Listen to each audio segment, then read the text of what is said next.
নমস্কার বন্ধুরা, পরীক্ষা দর্পণ ইউটিউব চ্যানেলে আপনাদের স্বাগতম। তো চলে আসলাম একটা গুরুত্বপূর্ণ ভিডিও নিয়ে। তো আজকের ভিডিওর বিষয়টি হলো 2026 সালে এসএসসি জিডি যারা পরীক্ষার্থী তাদের নিয়ে। তো এসএসসি জিডি পরীক্ষা হয়ে গেছে। পরীক্ষা হওয়ার পর আমাদের উত্তরপত্র বা আমরা অ্যান্সার কি বেরিয়ে গেছে। তো আমরা বা তোমরা সবাই কিন্তু অ্যান্সার কি দেখে নিজেদের নাম্বার কিন্তু মিলিয়ে নিয়েছো। তো এখন প্রশ্ন হলো যে কাট অফ কত যেতে পারে বা ফাইনাল মেরিট কত যেতে পারে, কত নাম্বার থাকলে আমরা মানে আমরা স্বপ্ন দেখতে পারবো যে এই চাকরিটা অবশ্যই আমরা পাবো। তো চলো দেখে নিই কাট অফটা সম্পূর্ণ বিশ্লেষণ করে নেবো আজকে। তো কাট আপে যাওয়ার আগে আমরা সবার প্রথমে আলোচনা করে নেবো যে আমাদের ওয়েস্ট বেঙ্গলে এবার ভ্যাকেন্সি কত রয়েছে। আমাদের ওয়েস্ট বেঙ্গলে এবার ভ্যাকেন্সি রয়েছে প্রায় 25,000, প্রায় 25,000 প্লাস ভ্যাকেন্সি রয়েছে, মানে ওয়েস্ট বেঙ্গলে না, মানে ওভারঅল ইন্ডিয়াতে এই ভ্যাকেন্সিটা রয়েছে। তো এই ওয়েস্ট বেঙ্গলে ভ্যাকেন্সি রয়েছে প্রায় ধরে নাও 2,500-এর মতো। এই 2,500-এর মতো ওয়েস্ট বেঙ্গলে ভ্যাকেন্সি রয়েছে। এই তো এই ভ্যাকেন্সি যদি অবশ্যই এই ভ্যাকেন্সি নির্ভর করে যদি আমাদের প্যানেলটা তৈরি হয় বা ফাইনাল মেরিট তৈরি হয়, তাহলে এটা তো একদম শিওর, মানে এটা তো একদম মানে পূর্ণ বিশ্বাসযোগ্য যে কাট অফ অবশ্যই হাই যাবে। কিন্তু আমরা তো জানি আসল ঘটনাটা যে বিগত বছরও মানে প্রথমে পরবর্তীকালে কিন্তু ভ্যাকেন্সি বাড়ানো হয়েছিল। তো সেটা মাথায় রেখেই আমরা একটা অনুমান করে নিতে পারি 25,000 যে ভ্যাকেন্সিটি রয়েছে, 25,000 ভ্যাকেন্সিটা বেড়ে 35,000 যেতেই পারে, মানে 35,000 যাবে, কিন্তু আমরা 40,000 ধরে চলতে চলে 40,000 ধরে চলবো।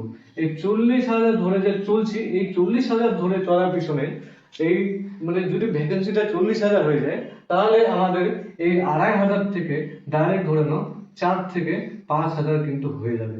4 থেকে 5,000 কিন্তু আমাদের ওয়েস্ট বেঙ্গলে ভ্যাকেন্সি হয়ে যাবে, বৃদ্ধি পাবে। তাহলে কিন্তু কাট অফ নিজে থেকে কমে আসবে।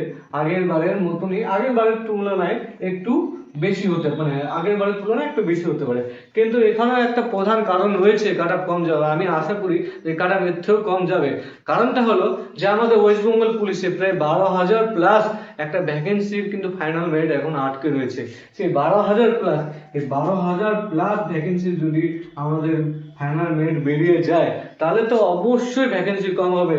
কারণ এখান থেকে প্রায় 4 থেকে 5,000 ভালো পরীক্ষার্থী যারা ভালো স্কোর করেছে, তারা এসএসসি জিডি পরীক্ষায় বসেছে। তারা কিন্তু একটা মানে গুরুত্বপূর্ণ ভূমিকা দিয়েছে এসএসসি জিডি পরীক্ষায়। ওরাই কিন্তু একদিক থেকে বাড়ালে কাট অফ তো ওরাই বাড়াবে। তো আমার মনে হয় বা আমি আশা রাখি যে এই পরিমাণে যদি ভ্যাকেন্সিটা যদি বেরিয়ে যায় পুলিশের, তাহলে পুলিশের পাশাপাশি অনেক ভ্যাকেন্সি রয়েছে, যেমন ধরে নাও গ্রুপ সি, গ্রুপ ডি, এগুলো ভ্যাকেন্সি যদি ক্লিয়ার হয়ে যায়, আশা রেখে অনেক ছেলে মেয়ে ওই মানে জিডির চাকরিতে, মানে ওইসব চাকরিতে জয়েন হবে। তাহলে জিডির চাকরি কিন্তু মানে জিডির কাট আপটা, এসএসসি জিডি কাট আপটা নিজে থেকে কমে আসবে। তো আমরা তো আলোচনা করে নিলাম কাট আপটা কম যাওয়ার পিছনে কারণ কি হতে পারে। তো এখন মেন কথা হলো যে আমাদের কাট আপটা কত যেতে পারে।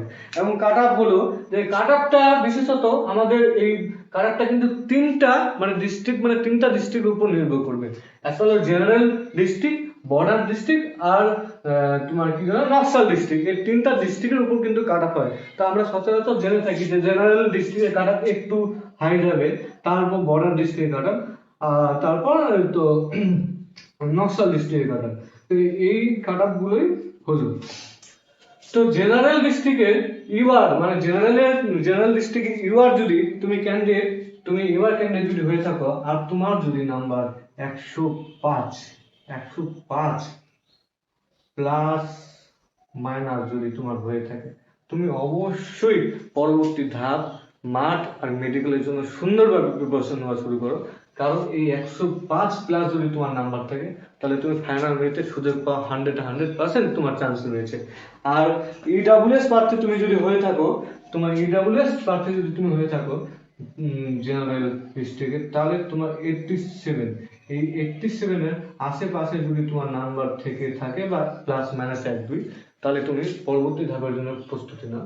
আর ওবিসি, হ্যাঁ ওবিসি ক্যান্ডিডেটদের নিয়ে কিন্তু একটা অনেক সংশয় বোধ হচ্ছে। তো আমরা জানি অনেকেই কিন্তু ওবিসি বাদ চলে গেছে। তো অনেকেই ওবিসি বাদ চলে যাওয়ার পিছনে বাদ চলে গেছে অনেক ক্ষেত্রে। তো ওবিসি সার্টিফিকেট বাতিল চলে গেছে। তো এই ওবিসি বাতিলের জন্য আমি মনে করি বা আমরা মনে করি ওবিসি কাট আপটা কিন্তু আগের তুলনায় ড্রপ খাবে। তুমি যদি ওবিসি ক্যান্ডিডেট হয়ে থাকো, তোমার যদি 90 প্লাস যদি তোমার নাম্বার থাকে, তাহলে তুমি অবশ্যই পরবর্তী ধাপের জন্য সুন্দরভাবে প্রস্তুতি নেওয়া শুরু করো। তুমি অবশ্যই ডাক্তারের পরবর্তী ধাপে, আর মানে ফাইনাল মিনিটেও তোমার একটা ভালো সুযোগ রয়েছে। আর যদি তুমি এসসি ক্যান্ডিডেট হয়ে থাকো, এসসি ক্যান্ডিডেট যদি হয়ে থাকো, তুমি ধরে নাও 95, হ্যাঁ 95 এর মতো যদি তোমার নাম্বার থাকে এসসি ক্যান্ডিডেট জেনারেল ডিস্ট্রিক্টে, তাহলে তুমি পরবর্তী ধাপের জন্য অবশ্যই প্রস্তুতি নাও, তোমার একটা ভালো সুযোগ রয়েছে। আর এসটির জন্য যদি বলো যে এসটি কত যেতে পারে, এসটি যদি হয়ে থাকো তুমি হয়ে যাও 90, এসটি কারো একটু বেশি যায় 97 প্লাস মাইনাস, 97 প্লাস মাইনাস যদি যায় থাকে তোমাদের নাম্বার, তাহলে এসটি ক্যান্ডিডেট যদি হয়ে থাকো, তাহলে তুমি অবশ্যই জেনারেল ডিস্ট্রিক্টের ক্যান্ডিডেট যদি হয়ে থাকো তুমি চান্স সুযোগ পাবে। এবার ধরে নিই আমরা বর্ডার ডিস্ট্রিক্টে, বর্ডার ডিস্ট্রিক্ট যেমন রয়েছে ধরে নাও উত্তর দিনাজপুর, দক্ষিণ দিনাজপুর, এইসব কিছু কিছু বর্ডার ডিস্ট্রিক্ট রয়েছে। বর্ডার ডিস্ট্রিক্টের কাট আপটা কিন্তু জেনারেল ডিস্ট্রিক্টের তুলনায় কিন্তু একটু কম হবে। তো বর্ডার ডিস্ট্রিক্টের কাট আপ ধরে নাও যে তুমি জেনারেল ক্যান্ডিডেট যদি হয়ে থাকো, ইউআর ক্যান্ডিডেট বর্ডার ডিস্ট্রিক্টে যদি হয়ে থাকো, তাহলে তোমার 105, এই 105 এই নাম্বারটা যদি থেকে থাকে, 105 সরি না 105 না 100, এই 100 যদি প্লাস নাম্বার যদি থেকে 100 প্লাস মাইনাস যদি তোমার নাম্বার থাকে, তাহলে অবশ্যই পরবর্তী ধাপের জন্য তুমি প্রিপারেশন নাও। কারণ এই নাম্বারটা যদি থাকে, নর্মালাইজেশনটা তুমি বাদই দাও পুরোপুরি, এই নাম্বারটা যদি থাকে তাহলে পরবর্তী ধাপে তুমি খুব সুন্দর একটা সুযোগ পাবে। আর এখানে ওবিসি, ওবিসি ক্যান্ডিডেট তুমি যদি হয়ে থাকো, তোমার ধরে নাও 85 থেকে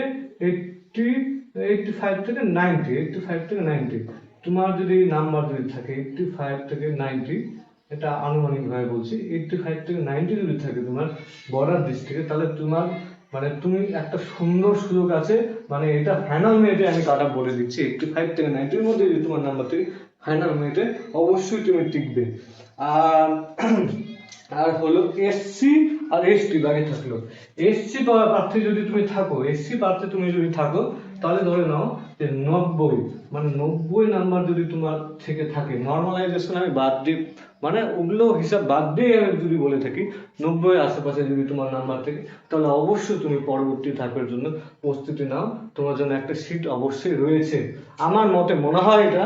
আর আর এসটি ক্যান্ডিডেট যদি হয়ে থাকো তুমি, এসটি ক্যান্ডিডেট ধরে নাও যে 95, এখানে 95 এসটি ক্যান্ডিডেট সিট, মানে এটা 95 এর মতো যাবে। এসটি ক্যান্ডিডেট যদি হয়ে থাকো, তাহলে তাহলে অবশ্যই তোমার 95 যদি নাম্বার থেকে, তাহলে সুন্দরভাবে প্রিপারেশন নাও পরবর্তী ধাপের জন্য। এবার লাস্ট থাকছে আমাদের নকশাল ডিস্ট্রিক্ট, মানে নকশাল ডিস্ট্রিক্ট, মানে এই ডিস্ট্রিক্টগুলির তুলনায় কিন্তু এই ডিস্ট্রিক্টে কিন্তু কাট অফ কিন্তু অনেকটাই কম দিয়ে থাকে। তো নকশাল ডিস্ট্রিক্টে তুমি যদি জেনারেল প্রার্থী হয়ে থাকো, তাহলে আমি মনে করি যে 90, খুব একটা বেশি করে ধরলাম আমি, 90 প্লাস যদি তোমার প্লাস কি মাইনাস যদি নাম্বার থাকে 1 2 যদি তোমার 90 এর নিচে 1 2 নাম্বার মাইনাস থাকে, তাহলেও তুমি সুযোগ পেয়ে যাবে কিন্তু ফাইনাল মিনিটে।